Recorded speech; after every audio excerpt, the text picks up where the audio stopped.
पे कहना चाहता हूं, मुट्ठी में जो शक्ति है वो अंगुलियों में नहीं है, रस्सी में जो ताकत है वो धागों में नहीं है।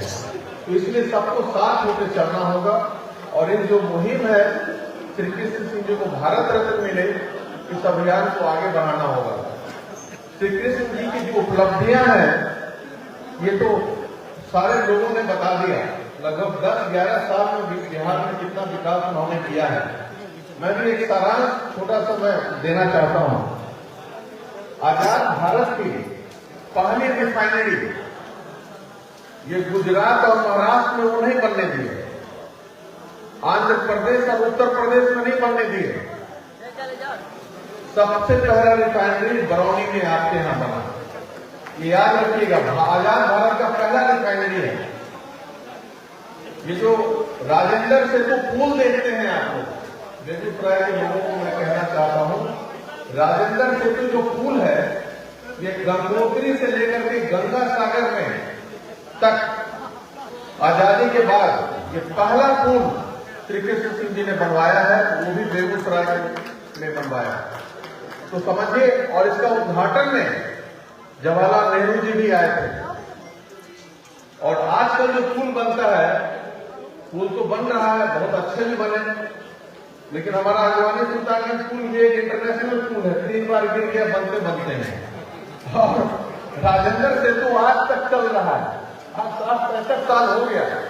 तो समझिए क्या क्वालिटी का काम लोग करवाते थे। उनकी ईमानदारी की चर्चा पूरे भारत में होती थी। उनकी शादी की चर्चा, जब उनका देहांत हुआ उनके अकाउंट में मात्र 24,000 रुपया था। ये भी जानकारी आप लोग रखें। तो ऐसे थे श्री कृष्ण बाबू, और उनको भारत रत्न नहीं मिलना ये पूरे बिहारियों के लिए, पूरे युवाओं के लिए दुर्भाग्यपूर्ण है। एशिया का सबसे बड़ा इंजीनियरिंग कारखाना HEC हटिया रांची में उन्होंने बनवाया। भारत का ही नहीं, एशिया का सबसे बड़ा पहला खाद कारखाना भारत का पहला, एक आपको बरौनी में और दूसरा सिंदरी में उन्होंने खुलवाया। तो जो भारत में पहली बार हो रहा था उद्योग से रिलेटेड, वो बिहार में हो रहा था।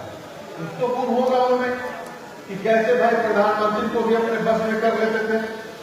यही ईमानदारी का जो था, अच्छे वक्ता थे, ईमानदार थे और जाति की राजनीति नहीं करते थे। मैं यही कह सकता हूँ, राजनीति करते ही नहीं थे, वो लोक नीति करते थे, लोक नीति में विश्वास रखते थे। तो आज के युवाओं को प्रेरणा लेनी चाहिए उनसे। आज के जो युवा हैं कि भाई हम लोग राजनीति नहीं करें, जो जनता के लिए अच्छा हो वो कार्य करें। मैं अपनी तारीफ नहीं करता हूं, लेकिन एक सच्चाई बताना चाहता हूं आप लोगों को। परबत्ता विधानसभा में जहां मुझे वोट नहीं भी मिला है, जग जाहिर है, अब तो गांव की तरफ से होता है, उस गांव में मैं उतना ही विकास किया हूं जितना मैं अपने गांव में किया हूं। क्योंकि भाई विधायक तो मैं सबका हूं, जो मुझे वोट दिए अथवा नहीं दिए उनका भी हूं। तो मैं उनसे प्रेरणा लेकर के ये काम करता हूं।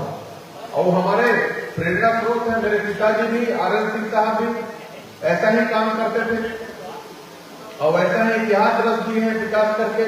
उनकी बनाए हुए रास्ते पे मैं आगे बढ़ रहा हूं और बहुत लोग प्रवक्ता से भी आए हैं। सभी लोगों का सहयोग है।